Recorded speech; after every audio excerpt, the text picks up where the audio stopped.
साथियों नमस्कार, कैसे हैं आप सब लोग। मजामा केम छो कसा आहिस।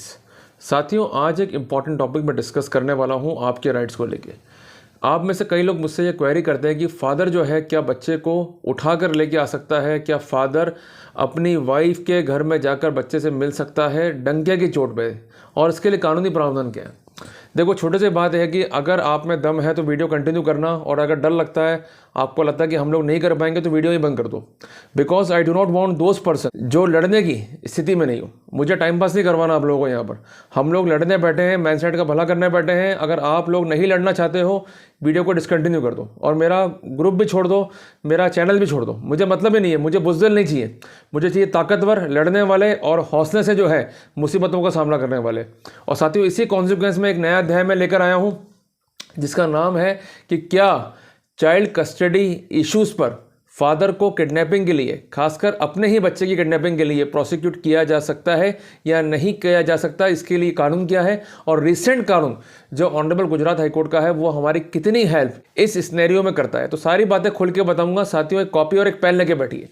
जो कुछ बता रहा हूँ काफ़ी इंपॉर्टेंट है और आपकी नॉलेज को भी एनहेंस करने वाला है, ताकि ऐसी मुसीबतों से यदि आप जूझ रहे हैं या जूझने वाले हैं तो ये वीडियो आपको नई राह दिखाएगा। तो साथियों टॉपिक काफ़ी इंपॉर्टेंट है, वीडियो अंत तक पूरा देखिएगा बगैर स्किप किए।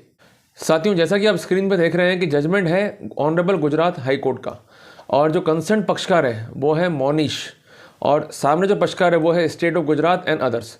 और जजमेंट है 3 मार्च 2023 का, और ऑनरेबल गुजरात हाईकोर्ट ने जो है इसको प्रोनाउंस किया है।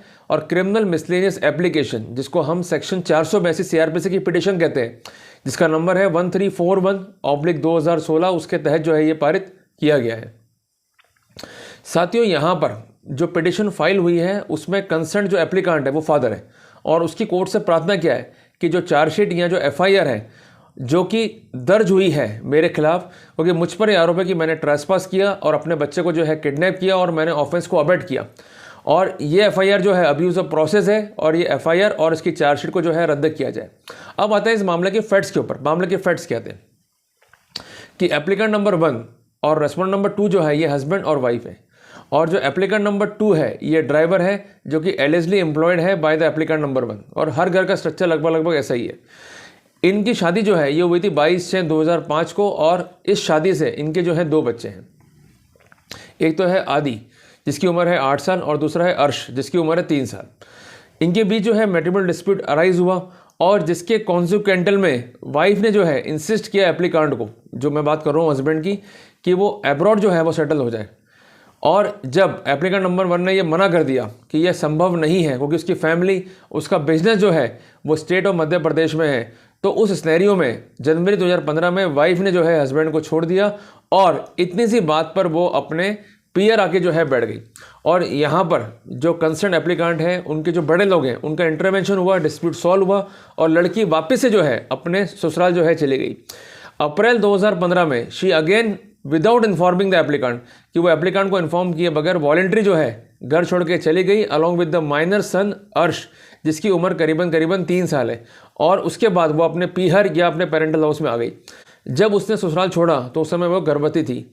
और इन दिस बैकग्राउंड फैक्ट्स ये इम्प्यूटेड एफआईआर जो है लॉन्च की गई, एलिजिंग, उसमें क्या एलिगेशन था कि जो हस्बैंड है और उसका जो ड्राइवर है वो उसके घर में घुसे, और जो माइनर चाइल्ड था अर्श जिसकी उम्र करीबन 3 साल है और वो मदर की लॉफुल कस्टडी में था, उसकी कंसेंट के बगैर उसे जो है लेकर चले गए, और इन दोनों ने मिलाभगती करते हुए ना केवल हाउस ट्रेसपास किया अपितु बच्चे को भी जो है किडनैप कर लिया।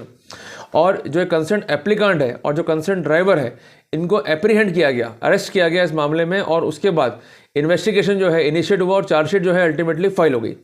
यहाँ पर जो कंसर्न एप्लीकांट है उसका सबमिशन ये है कि एफआईआर जो है ये कॉन्कॉक्टेड है। अगर एलिगेशन को उनकी फेस वैल्यू पर एक्सेप्ट कर भी लिया जाए इन टोटो, तब भी कोई ऑफेंस जो है मेड आउट नहीं होता है हमारे खिलाफ, और ना ही ये किसी भी रूप में जिम्मेदार है किडनैपिंग के लिए, और एफआईआर किसी भी रूप में कॉग्निजेबल ऑफेंस जो है डिस्क्लोज भी नहीं करती, जिस कारण पुलिस की जो इन्वेस्टिगेशन है वो गैर कानूनी है। It is liable to be rejected, it is liable to be set aside. इनका कहना यह है कि एप्लीकेंट जो है ये फादर है, और अगर फादर बच्चे की कस्टडी को रखता है तो ये कस्टडी लॉफुल कस्टडी है, जिस कारण वो किसी भी रूप में किडनैपिंग के लिए जिम्मेदार नहीं हो सकता। उनका ये कहना कि जो भी एलिगेशन एफआईआर में है ना केवल ये अल्टीरियर है, अपितु ये एप्लीकांट को हैरेस करने के ऑब्जेक्ट से लगाए गए हैं। ये बात एडमिटेड है और ये फैक्ट अनकॉन्ट्रोवर्टेड है कि वाइफ ने ससुराल जो है छोड़ दिया without informing the applicant, for which missing complaint was also filed by the applicant. ये सबसे इंपॉर्टेंट है। और जब हस्बैंड को ये बात मालूम पड़ी कि वाइफ जो है उसके पीहर में रह रही है, तो वो बच्चे से जो है मिलने गया, वाइफ से जो है मिलने गया, ताकि वाइफ को जो है समझा बुझा सके कि भाई तू गलत कर रही है, तू उस समय प्रेग्नेंट है 5 मंथ्स की, ये ठीक नहीं है व्यवहार करना। और उसने ये भी समझाया कि कोई यहाँ पर नहीं है तुम्हारी देखभाल करने वाला, पर वाइफ ने जो है आने से मना कर दिया। और इसके अलावा उसने ये भी कहा कि जो बच्चा है माइनर अर्श, इसकी कस्टडी जो है मुझे दो, और ये कस्टडी में जो है उसने देने से मना कर दिया, जिसका बच्चा है उसके साथ में ले आया वो। तो इसमें दिक्कत क्या है? तो बाद में वाइफ ने एक फैब्रिकेट स्टोरी बनाकर कि इन्होंने हाउस ट्रेस पास किया, बच्चे को ले गए, ये गलत है, FIR अब्यूज ऑफ प्रोसेस है। इसके लिए एक वर्ड यूज हुआ शीर अब्यूज ऑफ प्रोसेस, घोर, ठीक है जी। और जिस कारण FIR जो है वो क्वैश होने योग्य है। और इनका ये कहना है कि कोई भी ऑफेंस जो है मेड आउट नहीं हो रहा है, जिसका ऑनरेबल कोर्ट अपने पावर्स को एक्सरसाइज करते हुए FIR और चार्जशीट को जो है क्वैश कर सकते हैं। यहाँ पर स्टेट ने इसका जो है अपोज किया। उनका कहना है कि ऑफेंस जो है प्रूव्ड है, चार्जशीट हैज बीन फाइल्ड, और इसका फेट जो है वो तय होगा ट्रायल के अंदर। तो कोर्ट को अपनी ये पावर एक्सरसाइज नहीं करनी चाहिए। कोर्ट ने पक्षकारों को सुना और कोर्ट ने अपने इनहेरेंट पावर्स के बारे में जो है डिस्कस किया। कोर्ट का कहना यह था कि सेक्शन 361 या 363, ये बात हो रही है किडनैपिंग की, और सेक्शन 452 IPC की जहाँ तक बात है, तो ये बेसिकली इस केस में इश्यूज जो है रेज हुए हैं। बट हमें सबसे पहले देखना है किडनैपिंग का इशू। किडनैपिंग की परिभाषा अगर हम देखते हैं सेक्शन 361 IPC के अंदर, तो वो क्या है, इसको भी आप नोट रखें, सबसे इंपॉर्टेंट है। साथियों, परिभाषा क्या बोलते हैं कि whoever takes or entices any minor under 16 year in case a male, under 18 years if a female, or any person of unsound mind out of keeping of the lawful guardian of such minor, or person of unsound mind without the consent of such guardian is said to kidnap such minor or person from the lawful guardianship. अब lawful guardianship क्या है? Include करता है any person lawfully interested with the care or custody of such minor or any other person. But इसका exception क्या है? This section does not extend to the act of any person who in good faith believe himself to be the father of an illegitimate child, or who in good faith believes himself to be entitled to be the lawful custody of such child unless such act is committed for an immoral or unlawful purpose. तो कुल मिला के ये exception ही जो है एक राहत देता है फादर को कि मेरा जो ऑब्जेक्ट है वो इमोरल नहीं है, मेरा ऑब्जेक्ट जो है अनलॉफुल नहीं है, and I am having the believe that कि मैं इस बच्चे का फादर हूँ, और ये अनकॉन्ट्रोवर्टेड फैक्ट है जिस कारण मैं इसकी लॉफुल कस्टडी को रख सकता हूँ। और यहाँ पर कोर्ट ने का कंटेंशन जो है अप्लाई होता है, क्योंकि यहाँ पर जो एप्लीकेंट नंबर 1 है ये फादर है, and he is entitled to, court ने लिखा कि इंटाइटल्ड है to the lawful custody of the child, and therefore section 361 of IPC is not attended. सबसे मोटी बात यही है। और कोर्ट ने यहाँ पर एक्सेप्शन को भी जो है कंसिडर करा। It does not extend to a person who in good faith believe himself to be entitled to the lawful custody of such child unless it is committed for immoral और unlawful purpose. तो अगर facts और circumstances हैं तो यहाँ पर कुछ चीज़ें अनकॉन्ट्रोवर्टेड है कि एप्लीकेंट नंबर 1 जो है ये फादर है, ये बच्चे की लॉफुल कस्टडी को रख सकता है, और as per the allegation he took away the child from the lawful custody of the mother. उस रिलेवेंट टाइम पर वाइफ जो है प्रेग्नेंट है, and pursuant to the missing complaint applicant number 1 जो हस्बैंड था अलॉन्ग विद ड्राइवर वो वहाँ पर आता है, रिक्वेस्ट करता है बच्चे को हैंडओवर करने की ताकि वाइफ अपनी टेक केयर कर सके, और वाइफ से वो इंसिस्ट करता है कि वाइफ भी आकर जो है साथ में रहे ताकि उसकी भी प्रॉपर टेक केयर हो सके। So it is a case of the father. Case क्या है फादर का कि वो बच्चे की कस्टडी को रख सकता है, और ये कस्टडी लॉफुल कस्टडी है, और जब उसने कस्टडी भी हैंडओवर करने से मना करा तो बच्चे को वो लेकर गया। तो 361 IPC का अप्लाई करने के लिए सबसे पहले बात जरूरी है कि there must be a kidnapping of a person from the lawful guardianship. मैं रिपीट कर रहा हूं, इसको भी आप नोट कर लें। There must be a kidnapping of a person from the lawful guardianship. अगर लॉफुल गार्जियनशिप से किडनैपिंग नहीं है तो वहां पर किसी भी रूप में कंसर्न अक्यूज जो है वो जिम्मेदार नहीं होगा अगर वो फादर है तो। एप्लीकेंट यहाँ पर क्या है? Lawful guardian.